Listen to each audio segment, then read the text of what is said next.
नमस्कार. डिजिटल श्रीमती या चॅनलमध्ये तुम्हा सर्वांचे खूप खूप मनापासून मी स्वागत करते. निपुण भारत अभियानाअंतर्गत आपण बऱ्याच काही दिवसापासून कृती कार्यक्रम आयोजित करत आहोत. प्रत्येक शाळेत कृती कार्यक्रम आयोजित केला जातो. आता हा कृती कार्यक्रम म्हणजे नक्की काय, काही वेगळं आहे का? तर नाही.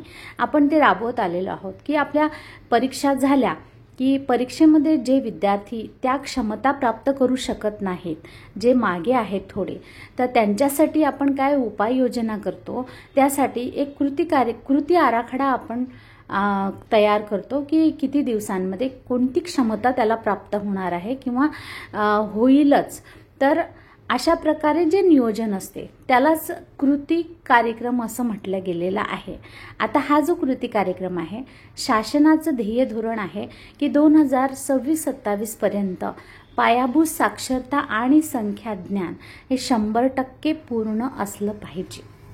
राष्ट्रीय शिक्षण धोरण 2020 नुसार प्राथमिक स्तरावर सन 26-27 पर्यंत पायाभूत भाषिक व गणितीय क्षमता कौशल्य प्राप्त करण्यास सर्वोच्च प्राधान्य देण्यात आले आहे. त्यातील प्राथमिक शाळांमध्ये पायाभूत साक्षरता आणि संख्याज्ञान साध्य करणे ही शिक्षण व्यवस्थेची सर्वोच्च प्राथमिकता असेल. ही अगदी प्राथमिक अध्ययन आवश्यकता म्हणजेच मूलभूत पातळीवरचं वाचन, लेखन आणि अंकगणित आधीच साध्य केली त्यांनी हे उद्दिष्ट, हे कौशल्य, तर सर्व उर्वरित धोरण विद्यार्थ्यांसाठी उपयुक्त ठरेल. भारत सरकारने निपुण भारत अंतर्गत प्रत्येक विद्यार्थ्याने इयत्ता 2री पर्यंत पायाभूत साक्षरता व संख्याज्ञान सन 2026-27 पर्यंत प्राप्त करण्याचे लक्ष्य निर्धारित केले आहेत आणि त्या अनुषंगाने इयत्ता 2री पेक्षा वरच्या वर्गातल्या ज्या विद्यार्थ्यांनी अपेक्षित अध्ययन क्षमता प्राप्त केल्या नाहीत त्यांनाही त्या प्राप्त करण्याची उचित संधी उपलब्ध करणे गरजेचे आहे. यासाठी जिल्ह्यातील 2री ते 5वीच्या वर्गातील शालेय विद्यार्थ्यांची अध्ययन क्षमता वृद्धिंगत करण्यासाठी निपुण अभियानांतर्गत कृती कार्यक्रम राबवला जाणार आहे. तर वर्गातले 100% विद्यार्थ्यांनी 100% अध्ययन क्षमता प्राप्त करणे अपेक्षित आहे. परंतु प्रत्येक वर्गातील किमान 75% विद्यार्थ्यांनी या कृती कार्यक्रमाअंतर्गत अपेक्षित सर्व अध्ययन क्षमता प्राप्त करणे असे ध्येय या अभियानाअंतर्गत प्रस्तुत कृती कार्यक्रमासाठी निश्चित करण्यात आले आहे. कमीत कमी 75%. आता या कार्यक्रमाची व्याप्ती किती आहे? तर हा कार्यक्रम स्वयं अर्थसहाय्यित व विना अनुदानित शाळा व तुकड्यांव्यतिरिक्त राज्यातील सर्व व्यवस्थापनाच्या सर्व माध्यमाच्या इयत्ता 2री ते 5वीच्या सर्व विद्यार्थ्यांसाठी लागू राहील. आता या कृती कार्यक्रमाचा कालावधी काय असणार आहे? तर तो असणार आहे 5 मार्च 2025 ते 30 जून 2025 असा हा वेळ असणार आहे. कालावधी दिलेला आहे आपल्याला. त्यासाठी वर्गातील सर्व विद्यार्थ्यांना ठरवून दिलेल्या कौशल्यांमध्ये अपेक्षित अध्ययन क्षमता प्राप्त असल्याची पडताळणी करण्यात येणार. विद्यार्थ्याला इयत्ता निहाय क्षमता जर प्राप्त झाल्या तर काहीच प्रॉब्लेम नाही. पण जर का त्याच्या क्षमता त्याला प्राप्त नाही झाल्या किंवा थोडा तो मागे राहिला तर यासाठी शालेय वेळा व्यतिरिक्त वेळ वापरणे आणि सुट्टीच्या कालावधीचा सदुपयोग करणे आवश्यक असल्यास याविषयी संबंधित शाळा मुख्याध्यापक, शिक्षक व पालकांनी त्यावेळी त्याचं नियोजन करावं. आवश्यकतेनुसार सर्व शैक्षणिक साहित्य मिळेल याचा पूर्ण प्रयत्न मुख्याध्यापकांनी करायचा आहे. उपक्रमाच्या कालावधी सुट्टीचा कालावधी जर असला तर त्यावेळी अध्ययनात मागे असणाऱ्या तसेच अपेक्षित अध्ययन क्षमता साध्य केलेल्या मुलांकरता शिक्षकांनी आपल्या स्तरावरून विविध मार्गांनी जसे ऑनलाईन किंवा ऑफलाईन संपर्कात राहून अध्ययनाचे सातत्य राखले जाईल, चर्चा किंवा मार्गदर्शन होईल असं नियोजन आपल्या पातळीवरती करावं आणि अध्ययन केलेल्या बाबीचे विस्मरण होणार नाही त्यासाठी कृती कार्यक्रमाचे अपेक्षित ध्येय साध्य करण्यासाठी या बाबी लक्षात घ्याव्या. आता या कृती कार्यक्रम अंमलबजावणीचं सूक्ष्म नियोजन कसं करायचं, कशा पातळीचं नियोजन आपण आपल्या शाळेत असलं पाहिजे? तर शिक्षकांनी अपेक्षित अध्ययन क्षमतांची स्तरनिहाय पडताळणी करावी आणि जे त्या स्तरामध्ये मागे आहेत किंवा त्या क्षमता त्या विद्यार्थ्याने जर पूर्ण केलेल्या नसतील, अपेक्षित क्षमता, तर अशा विद्यार्थ्यांना त्या क्षमता प्राप्त करण्यासाठी स्वतःचा विद्यार्थीनिहाय कृती कार्यक्रम आखावा, म्हणजे प्रत्येक विद्यार्थ्याचा कृती आराखडा. अपेक्षित अध्ययन क्षमता प्राप्त असलेल्या विद्यार्थ्यांचे वेळोवेळी स्वतंत्र गट करावे व त्यांच्यासाठी नियमित अध्ययन कामकाज सुरू राहील अशी योजना करावी. प्रत्येक गटाची गरज ओळखून साधन सामग्री पुरवावी, जसे अध्ययन साधने, वाचन सामग्री, शब्द कार्ड, चित्र, वस्तू इत्यादी. म्हणजे आपल्याकडे अनेक पेट्या उपलब्ध झालेल्या आहेत शैक्षणिक साहित्याच्या, तर त्यातलं साहित्य आपण वापरू शकतो, तुम्ही स्वतः तयार करू शकता. पुढचा आहे की जसजसे विद्यार्थी या कृती कार्यक्रमासाठी अपेक्षित अध्ययन क्षमता प्राप्त करतील तसा तसा प्रगतीचा जो अहवाल आहे तो शाळेपुरता किंवा शिक्षकांपुरता मर्यादित न ठेवता चावडी वाचन व गणन कार्यक्रम त्यांच्यासाठी सादर करावा. पूर्वी पण होतं हे, प्रगत महाराष्ट्रात पण होतं चावडी वाचन वगैरे. वाचनाचा जेव्हा विषय येतो तेव्हा चावडी वाचन हा जुनाच विषय आहे. तर दिनांक 30 जून 2025 पर्यंत आपल्याला इयत्ता 2री ते 5वीच्या वर्गातील वर्गनिहाय किमान 75% विद्यार्थी अपेक्षित सर्व अध्ययन क्षमता प्राप्त करतील याची खात्री प्रत्येक शिक्षकाने करावी. मग इयत्ता 2री ते 5वीच्या वर्गातील विद्यार्थ्यांना नियमितपणे शिकवणाऱ्या शिक्षकांची विशेष आदेशाने शिक्षकांच्या नावानिहाय प्रत्येक वर्गासाठी नेमणूक मुख्याध्यापकांनी तात्काळ करावी. मोठ्या शाळांसाठी आहे. जर का छोटी शाळा असेल किंवा द्विशिक्षकी शाळा असेल तर तिथे मात्र आपल्या आपल्या नियोजनानुसारच आपण ते करावं. आणि जर शहरी भाग असेल तर चावडी वाचन कसं होईल त्याच्यामध्ये, तर व्यवस्थापन कमिटीच्या ज्या आपण मीटिंग घेतो किंवा व्यवस्थापन कमिटीचे लोक किंवा त्यांचे पालक वगैरे, तर अशा काही लोकांना बोलवून त्यांच्यासमोर आपण विद्यार्थ्यांचं ते वाचन घेतलं पाहिजे. त्याच्या क्षमता प्राप्त आहे हे दाखवून दिलं पाहिजे. शिक्षकांनी आपल्या वर्गाचा अपेक्षित अध्ययन स्तर घोषित करणे. मग आता कुठे घोषित करावा, कसा आणि कोणासमोर घोषित करावा, तर बघा, विद्यार्थी व त्यांना अध्यापन करणारे शिक्षक यांची नोंद विद्या समीक्षा केंद्र म्हणजे VSKच्या माध्यमातून या ऑनलाईन स्वरूपात करायचे आहे आपल्याला. बघा, VSK काय आहे तुम्हाला जर माहीत नसेल, विद्या समीक्षा केंद्र, विद्या समीक्षा, तर त्याच्यासाठी माझे काही व्हिडिओ आहेत आधी, तर ते व्हिडिओ तुम्ही पाहू शकता. त्याची लिंक मी खाली डिस्क्रिप्शन बॉक्समध्ये देऊन देईल, तिथून तुम्ही पाहू शकता. दिनांक 5/3/2025 रोजीच्या पहिल्या अध्ययन क्षमता पडताळणीची नोंद विद्यार्थीनिहाय व कृती कार्यक्रमासाठी अपेक्षित स्तरनिहाय अध्ययन क्षमता दिलेल्या आहेत. 1, 2, 3, 4 परिशिष्टात नमूद केल्या आहेत आणि त्या अध्ययन क्षमता आणि त्याचे स्तर कोणते ते पण आपण पुढच्या व्हिडिओमध्ये पाहणार आहोत.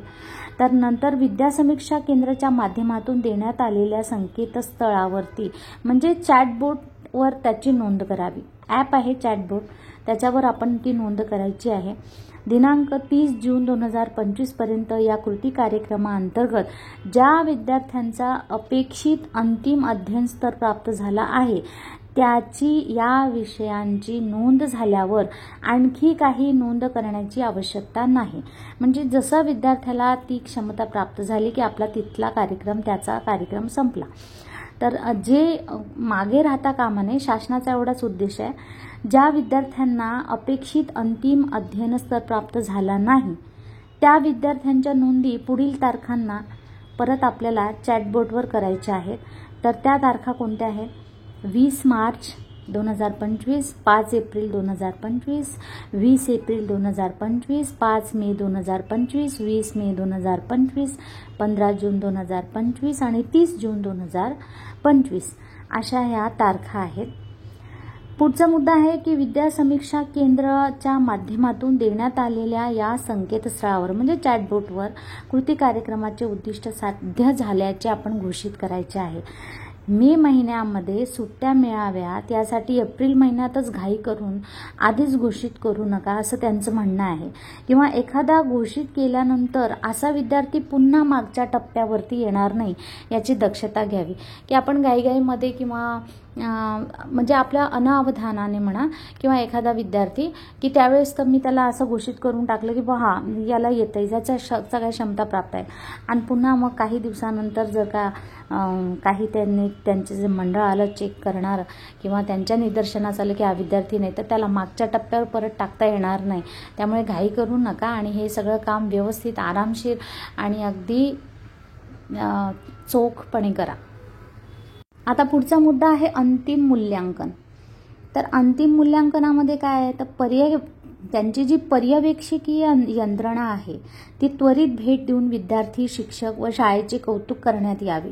ज्या शाळांचे विद्यार्थ्यांनी जास्तीत जास्त क्षमता प्राप्त केलेल्या आहेत, जास्तीत जास्त टक्के त्यांच्या क्षमता ज्या होत्या कौशल्य ते त्यांनी पूर्ण केलं आहे, तर अशांना भेटी देऊन त्यांचे कौतुक करावे. भेटीचा अहवाल त्या दिवशी पर्यवेक्षीय यंत्रणेने विद्यासमीक्षा केंद्र याच्या माध्यमातून देण्यात आलेल्या संकेतस्थळावर म्हणजे चॅटबोटवर नोंदवावा. अशा सर्व भेटी दिनांक 15 जुलै 2025 अखेर पूर्ण करण्यात याव्या. म्हणजे अनुपस्थित समजा एखाद्या शाळेत अनुपस्थित विद्यार्थी आहे आणि दुसऱ्या दिवशी अथवा असे दुसऱ्या दिवशी येणार असेल किंवा नंतर येणार असेल, तर असा विद्यार्थी ज्या दिवशी शाळेत उपस्थित होईल त्या दिवशी पर्यवेक्षकीय यंत्रणेमार्फत पुन्हा प्रत्यक्ष भेट देऊन त्याचं कौतुक करण्यात यावं. आणि हे जे अंतिम मूल्यांकन जे आहे, ज्या वर्गासाठी उपरोक्तप्रमाणे स्वयंघोषणा विद्यासमीक्षा केंद्रावरती नमूद केलेलं नाही, ज्या शिक्षकांनी समजा केलंच नाही चॅटबोटवर नमूद, तर त्या वर्गावर त्या कृती कार्यक्रमाव्यतिरिक्त स्थानिक किंवा राज्य पातळीवरचा असा कोणताही इतर उपक्रम जो या कृती कार्यक्रमाच्या अपेक्षित उद्दिष्टांच्या वरच्या स्तराचे लक्ष ठेवतो असा राबवण्यात येऊ नये.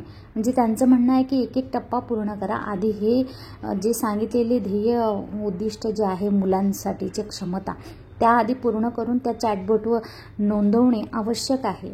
तर या कृती कार्यक्रमाव्यतिरिक्त जर तुमच्याकडे दुसरे काही असे उपक्रम जे असतील हाय लेवलचे, तर ते तुम्ही राबवण्यात येऊ नये. म्हणजे काय, तर हे झाल्याशिवाय चॅटबोटवर नोंदवल्याशिवाय पुढचं काही करायचं नाही. आता पुढचा मुद्दा आहे लोकसहभाग आणि सामाजिक अंकेक्षण म्हणजे सोशल ऑडिट. आता इथे पैशांसंदर्भात नाही आहे ऑडिट, तर हे जे तपासणी आहे तर ही विद्यार्थ्यांच्या क्षमतांची तपासणी आहे. तर दर 15 दिवसांनी गाव पातळीवर चावडी वाचन व गणन कार्यक्रम राज्यस्तरावरून नेमून दिलेल्या तारखांना आयोजित करण्यात यावा. दुसरा आहे की दिनांक 1 मे 2025 रोजीच्या ग्रामसभेमध्येही चावडी वाचन व गणन सादरीकरण आयोजित करावे. पुढचा मुद्दा त्यांनी दिला आहे की आवश्यकतेप्रमाणे खडू फळ्याची उपलब्धता या कार्यक्रमाच्या ठिकाणी करावी. अशा विद्यार्थ्यांना एखादे छोटे बक्षीस देण्याचाही प्रयत्न करावा. अपेक्षित अध्ययन क्षमता प्राप्त करू न शकलेल्या विद्यार्थ्यांना सर्वांसमोर वाचन अथवा गणन करण्यास सांगण्यात येऊ नये. त्या विद्यार्थ्यांना म्हणजे डिमॉलिश करू नये, तर विद्यार्थ्यांना प्रोत्साहन मिळेल अशीच व्यवस्था करावी. विद्यार्थ्यांनी नाउमेद होणार नाहीत विद्यार्थी, तर याची शिक्षकांनी काळजी घ्यायची आहे. म्हणजे त्यांचं मन, त्यांचं भावविश्व पण आपल्याला जपायचं आहे इथे. परिसरातील इच्छुक सुशिक्षित स्वयंसेवकाची मदत मिळवण्याचाही प्रयत्न करण्यात यावा. जिथं शिक्षक संख्या कमी आहे तर अशांनी स्वयंसेवकांच्या मदत घेण्यात यावी असं सांगतात ते. पुढचा मुद्दा आहे शिक्षक व शाळांना प्रशस्ती पत्रक. म्हणजे आता काय बरं प्रशस्ती पत्रक देणार आहे, तर विहित कालावधीत या कृती कार्यक्रमांसाठी अपेक्षित अध्ययन स्तर गाठणाऱ्या ज्या शाळा आहेत, ज्यांनी ते पूर्ण केलेलं आहे त्यांच्या क्षमता वगैरे, तर अशा शिक्षकांना प्रशस्ती पत्रक देऊन सन्मानित करण्यात येईल. तसेच उत्कृष्ट कामकाज करणारे क्षेत्रीय अधिकारी यांनाही प्रमाणपत्र देण्यात येईल. म्हणजे कार्याचा गौरव होणार आहे आणि केलेलं कार्य, चांगल्या कार्याचा गौरव हा झालाच पाहिजे. पुढचा आहे ज्या शाळा शिक्षक यांना दिलेल्या कालावधीत अपेक्षित उद्दिष्ट साध्य करणार नाहीत, तर मग अशांना काय शिक्षा देणार आहे का, तर अजिबात नाही. तर अशा शिक्षकांकडे विशेष प्रशासकीय व अध्ययनात्मक लक्ष देण्यात येईल. म्हणजे हे VSKच्या ट्रेनिंगमध्ये पण, म्हणजे मी VSKच्या व्हिडिओमध्येही सांगितलं होतं की शिक्षकांना इतर जे काही आहे ते प्रोव्हाइड केलं जाईल. त्यांच्या अध्यापन पद्धतीमध्ये काही हे आहे का ते बघितलं जाईल आणि त्यांना उत्कृष्ट असं गायडन्स केलं जाईल शिक्षकांना की कशा प्रकारे त्या अपेक्षा आपण साध्य करू, क्षमता आपण विद्यार्थ्यांच्या साध्य करू शकतो. पुढचा आहे की कृती कार्यक्रम कालावधीत एखादा विद्यार्थी नव्याने शाळेत दाखल झाला तर तो या कृती कार्यक्रमाचा भाग समजण्यात यावा. कोणत्याही परिस्थितीत शाळेत नवीन दाखल झालेल्यांना थांबवण्यात येऊ नये. तर आता पुढचा आहे शिक्षण परिषद. त्याच्यात काय करायचं आहे आपल्याला, तर हे मार्च, एप्रिल, मे, जूनच्या केंद्रस्तरीय शिक्षण परिषदांमध्ये या कृती कार्यक्रमाच्या अनुषंगाने चर्चा करावी. जसे अध्ययन स्तर, कृती कार्यक्रम, कार्यपद्धती, उद्दिष्ट, साध्य होण्यासाठी करायचे प्रयत्न, उद्दिष्ट, साध्य केलेल्या शिक्षकांचे अनुभव कथन, नियोजनपूर्वक केलेले कामकाज, नाविन्यपूर्ण बाबी, आलेल्या काही अडचणी, साहित्यांचा वापर, या सगळ्या आणि त्या अडचणींवर केलेले उपाय इत्यादी सगळं याची चर्चा घडवून आणावी. तर जेणेकरून एकमेकांच्या आचार विचारांची देवाणघेवाण होईल आणि आपल्याला आपल्या विद्यार्थ्यांच्या क्षमता पूर्ण करण्यात येतील. तर शिक्षण परिषदांमध्ये हे विषय चालू झालेलेच आहेत. आता शाळा भेटी. या कालावधीत शाळा भेटी करताना पर्यवेक्षकीय यंत्रणेने याच मुद्द्याकडे प्रामुख्याने लक्ष केंद्रित करावे. सुरू असलेल्या कामाचा आढावा घ्यावा, मार्गदर्शन आणि त्यांना सहाय्य करावे. आता यासाठी जबाबदार घटक कोण कोण आहेत ते आपण पाहूया. विद्या समीक्षा केंद्र म्हणजे VSK, वर्ग व त्यांना अध्यापन करणारे शिक्षक यांची नोंदणी मॅपिंगद्वारे तिथे केलेलीच आहे. आपण VSK वर नोंदणी केली आहे आणि जर VSK वर नोंदणी केली नसेल तर करून घ्या. तर विद्यार्थीनिहाय ऑनलाईन सुविधा पुरवणे आणि पडताळणीबाबत माहिती भरल्यानंतर त्याबाबत प्रगतीदर्शक आणि स्थितीदर्शक विविध अहवाल तयार करून प्रसिद्ध करणे हे विद्या समीक्षा केंद्राचं त्याच्या विद्या समीक्षा केंद्रावर ते राहणार आहे. पुढचा आहे शिक्षक. शिक्षक पण जबाबदार घटक आहे की अपेक्षित अध्ययन क्षमता अपेक्षित स्तरापर्यंत ते साध्य करतील. मुख्याध्यापकांची काय जबाबदारी आहे, तर मुख्याध्यापक शाळा व्यवस्थापन समितीमध्ये या कार्यक्रमाबाबत चर्चा करणे, विद्यार्थी व शिक्षकांना सहाय्य होईल अशा उपाययोजनांची आखणी करणे, चावडी वाचन गणन कार्यक्रमामध्ये विद्यार्थ्यांच्या सादरीकरणाचे नियोजन करणे आणि शिक्षकांचे आदेश निर्गमित करणे 6/3/2025 पूर्वी की तुम्ही या वर्गाचं हे कंप्लीट करा असं. तर किंवा आपल्याला दिलेली उद्दिष्ट आपण हे पूर्ण करायचे असं नियोजन मुख्याध्यापक आणि शिक्षकांमधलं. तर हे याच्यामध्ये आलेलं आहे. दुसरा आहे पुढचा मुद्दा पर्यवेक्षकीय यंत्रणा. आता पर्यवेक्षकीय यंत्रणा म्हणजेच प्रत्येक पर्यवेक्षकीय अधिकारी यांनी दर आठवड्यात विद्या समीक्षा केंद्र म्हणजेच VSK वर या कृती कार्यक्रमासाठी अपेक्षित अध्ययन स्तर प्राप्त न झालेल्या किमान 5 शाळांना भेटी देऊन शिक्षकांना सहाय्य करावे, त्यांच्या अडचणी समजून घेऊन त्यांना मार्गदर्शन करावे. पुढचा मुद्दा आहे की राज्य शैक्षणिक संशोधन व प्रशिक्षण परिषद महाराष्ट्र पुणे, सर्व प्रादेशिक विद्या प्राधिकरणे आणि सर्व जिल्हा शिक्षण व प्रशिक्षण संस्था आवश्यक सराव साहित्य, जादुई पिटारा, पायाभूत साक्षरता व संख्याज्ञान अभियान FLN साठीचं साहित्याचा वापर करण्याविषयीचं मार्गदर्शन करावं आणि ते करत आहेत ना. हे जे आपल्या शाळेमध्ये पेटे आले आहेत, जादुई पिटारा म्हणा किंवा क्षमता समृद्धी, भाषा गणित समृद्धी पेटे आहेत. तर वेळोवेळी आपल्याला त्यांच्यामार्फत साहित्य पुरवलं जातं, वेळोवेळी ट्रेनिंग घेतली जातात. तर असा आहे निपुण महाराष्ट्र अभियानाअंतर्गतचा कृती कार्यक्रम. तर आता याच्या अनुषंगाने क्षमता म्हणजे कोणत्या इयत्तेच्या कोणत्या अध्ययन क्षमता आहे, त्याचे स्तर कसे आहेत आणि कोणत्या स्तरात आपण कशा प्रकारे गुणदान केलं पाहिजे, तर ते आपण सगळं पुढच्या व्हिडिओत पाहणार आहोत. व्हिडिओ आवडल्यास नक्की लाईक करा, शेअर करा, चॅनलवर नवीन असाल तर सबस्क्राईब करा. धन्यवाद.